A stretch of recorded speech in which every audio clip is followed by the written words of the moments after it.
but anyways, so I'm on the TikTok machine and somebody tagged me in a video, and it was some person that I don't know. So they tagged you. One of like somebody that watches our stuff. Yeah. They mentioned me in a comment on someone else's video. Okay. Saying like to get your thoughts on this, like asking us like our thoughts on this. Okay. And because I'm the guy on TikTok, I answer. So it was a video. I ended up showing you the video. Yeah. And it's some guy I have no idea who he is or what he does or whatever. And he was talking about the saying of if you're good enough, they'll find you. So he was sharing his comments on that, basically saying like that's bullshit. If you're good enough, they'll find you. Basically saying no, they won't. Like you need to be. Well, that's what he said. That is what he said explicitly. Like you need to be in the right place at the right time on the right team, where you're going to get exposure. And there's another one of those words, exposure. So I answered just like my thoughts, and then the guy that made the video commented back and forth, and it's just like a bunch of fluff. Like the guy, at least to me, he clearly didn't really have a valid point that he was making. It was just kind of just like the negative conspiracy theory type comment of like it's like similar to the people that blame politics in hockey for everything, where it's like that's the scapegoat. Yeah, is that kind of vibe to the video? Yeah. It was. Yeah. No, can I just go back for a second? Yeah, can you just talk into the mic though? The person that tagged you. Yeah. It wasn't the person that did the video. No. Okay. No. Okay. So he was saying like, what's this? Yeah. The guy about? Yeah. Like this person must have saw the video and just said, "Hey, I'm just curious what you guys think about this take." Yeah. My vibe on that when you first showed me was like, okay, because like some of the words that I remember he said was that the term if you're good enough, they'll find you is bullshit, or I don't know if that's the exact word. He said, let's put it to rest, like that it's not. Yeah, that's not said, not what it is. He said basically you in the U.S. to get to the USHL. That's the way he used it. Yeah, you have to play on the top 5 teams in the States. Yeah, with maybe an anomaly of Minnesota hockey because it's high school hockey and a good prep school, like the 3 top prep schools or something like that. Am I correct? More or less. Yeah, more or less. So he said basically the top 5 teams of AAA. 2, 3, 4. No, I used 3 specific prep schools and Minnesota high school because it's a different way of doing it. Yeah. So that's the stand he took. Mm-hmm. Yeah. So yeah, right. Yeah. So it just makes me laugh because like there's some people would like to believe that, right? Oh well, this is why it's important. Sorry to cut you off, but this is why it's like we go back to what we were mentioning last week of evaluate the source of information. So if this guy is someone who knows something, you should be able to find not that credentials are everything, but you should be able to find that this guy's involved in high level hockey world to be able to make a statement like that, which there's nothing I could find on this guy. He just seemed like whatever guy that maybe works with youth hockey players or whatever at a low level. And but people in the comments, it's like right away it goes to your bias, right? Like people that want to blame or they think they need to be here or that I got screwed because I didn't play for this team or whatever. Like the comments, people are just like, yep, 100%. It's all politics and bullshit and who you can pay and all of this kind of crap.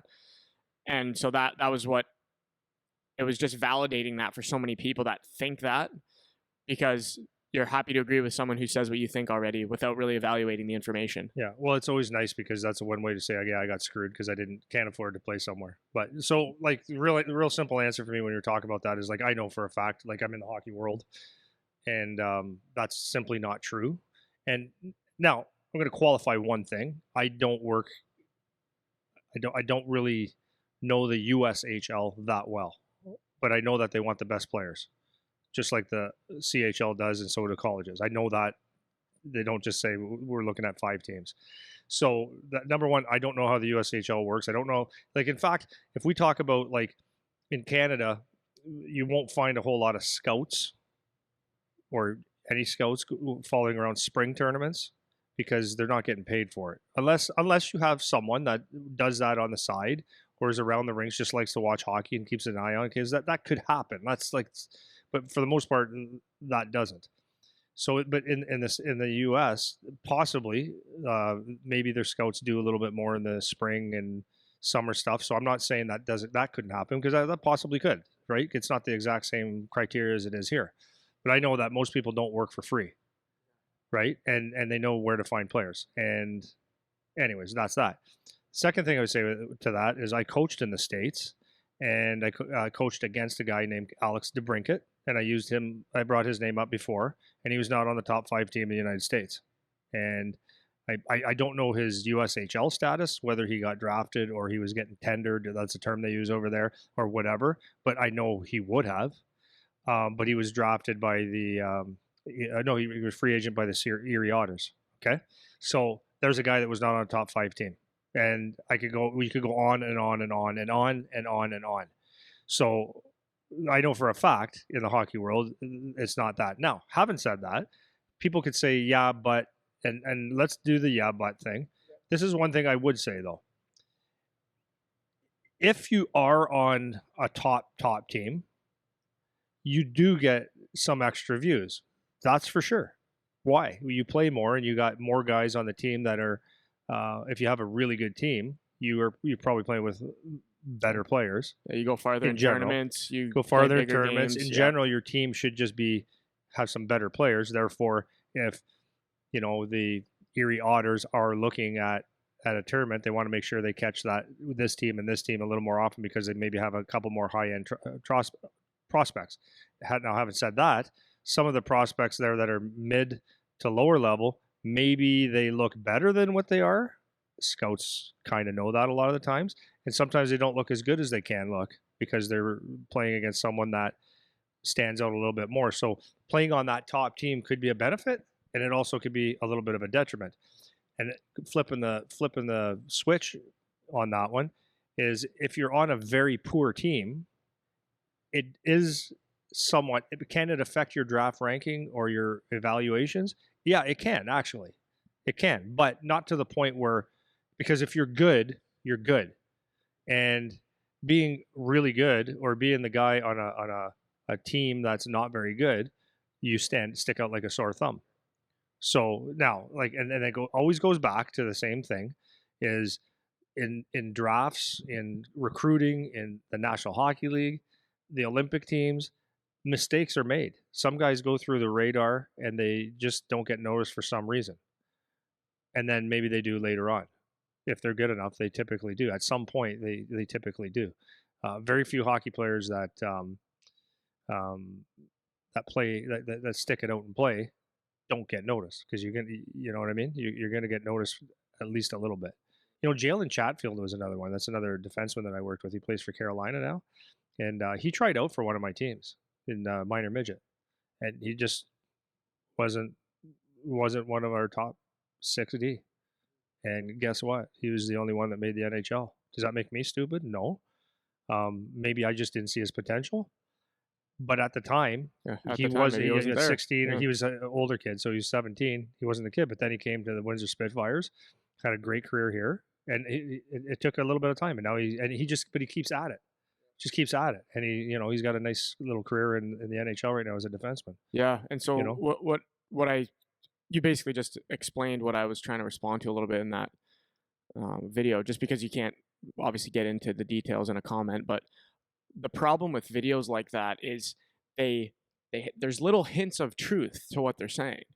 So it kind of masks the part, because then they just take it a little too far. Well, okay, so the other thing is this is where if you just have a little bit of common sense, it's okay. So let's say the top teams in the U.S. I don't know if this is totally true, but it's somewhat true. Let's say there's 3 in Detroit or 2 in Detroit. So let's say it's the Honey Baked and Little Caesars. There's 2. The other one's in Chicago. Let's say 3.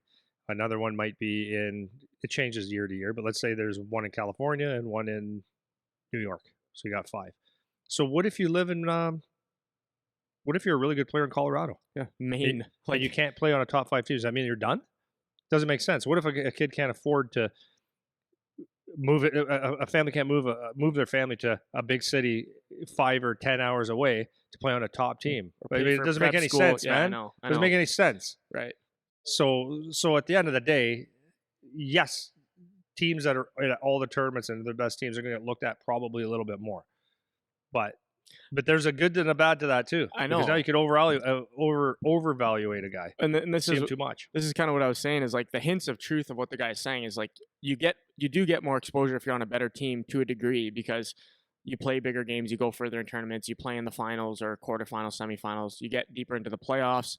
So teams are just no longer playing and you are still playing. So there's only so many teams to watch now. So that's one element, which for sure, if you play on these teams that have more of a reputation, that can be helpful for getting looks too, because the people that are scouting, they want to see the most amount of good players they can at once when they're doing their basic evaluation until they start to go watch specific players. So there's some truth to what he's saying there, right?